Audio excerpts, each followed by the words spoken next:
Hi, everyone. Thanks again for joining us for another episode of the Daily BizLink. Stacie Mallen is back, and today we're talking about what happens when we ask our daughters for advice. So, Stacie, thanks for being here. Thanks, Lindsay. We launched into season 3 last week, recording season 3 of Optimized, and we had a really interesting conversation. We decided to invite our daughters, Blake's daughter, who's, I think she's 8 or 9, my daughter, who's 15, and Dr. Jason Colbert's daughter, Drew, who's going to be a senior in high school. So kind of variance in age. And we invited them in to have a conversation, knowing school's starting back up and everything's happening. And just in recognition that also sometimes there's a lot of wisdom that comes from, teenagers or little kids or whatever. It was such a powerful reminder. And I wanted to bring forth one thing that came up that I've been mulling on all week since Friday.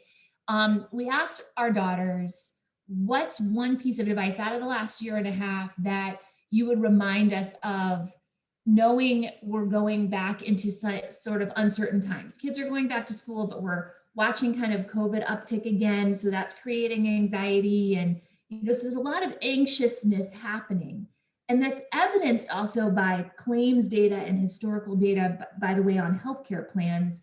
Many healthcare plans had the top 3 diagnoses historically be hypertension and blood glucose challenges and hyperlipidemia. And now actually, for most organizations, one of the top 3 is either depression or anxiety. So there's a lot of evidence this affects employers and employees, leaders, parents, everyone. And so with that in mind, what's one thing that we can do? And what she said was that my daughter said to me directly that one thing that helps her be open and honest about how she's feeling is for me to share first. For me to share, I'm really struggling and this has been a hard day, or I'm having a challenge here, or this is not perfect. And then it invites her, kind of gives her the space to share where she's at. And I think of starting one-on-ones that way, or, it being in a team meeting and just inviting people to share, but share yourself first as just a powerful way to open that dialogue. I think this is beautiful, and some vulnerability is something that comes up all the time for leaders. And so I know that's something that I try and live out myself, and I see the positive impacts that makes in a team dynamic and building that trust. And I know we personally have talked about that a couple of times just in some of our episodes. So wow, to hear that coming out of your daughter's mouth, I'm sure that was another great subtle reminder and something that we should all start taking to heart again. Yeah, for sure. And I think you talk about little kids too. She reminded me of a time where before a certain period of time in our life, because I was hardwired to not show vulnerability in business or in life or in general, right? I'm just going to drive forward and cry on my pillow at night and not let anybody see me. And I think that's pretty common, I'll just say, for women and maybe for men too. They're taught to, maybe more for men, to be strong and to not show that vulnerability. And it just makes me wonder when she said the first time it ever happened is kind of when our life was we were having some challenges as a family. And so she said, I kind of emotionally broke down in front of my children, probably for the first time ever, to be honest with you. And it was such a game changer for them to know that that's okay. And it's okay to have a moment. And we had lots of moments over that year or two.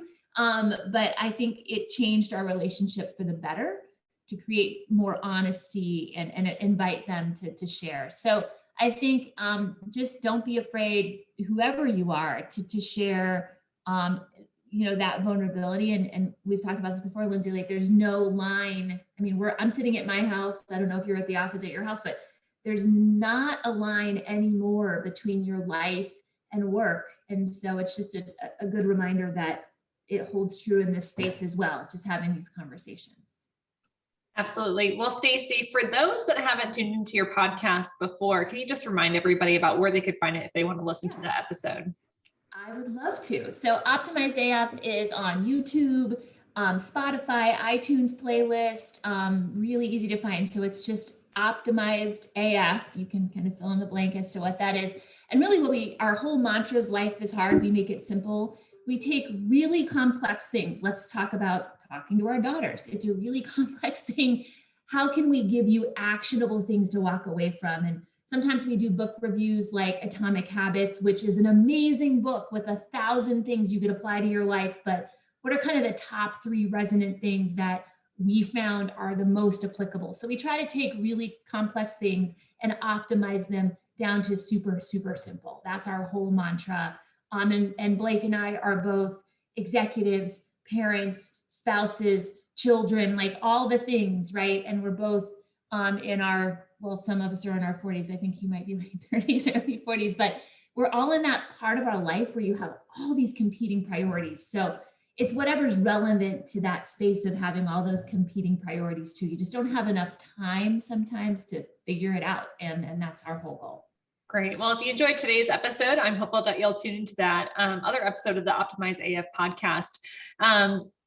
Really appreciate you sharing this inspiring story, and hopefully some individuals, if you take away anything, hopefully you think a little bit more about, how you can look to engage with your kids and ask some of those questions, because you just never know what kind of advice you'll get. So Stacie, thanks so much for joining us. Thank you.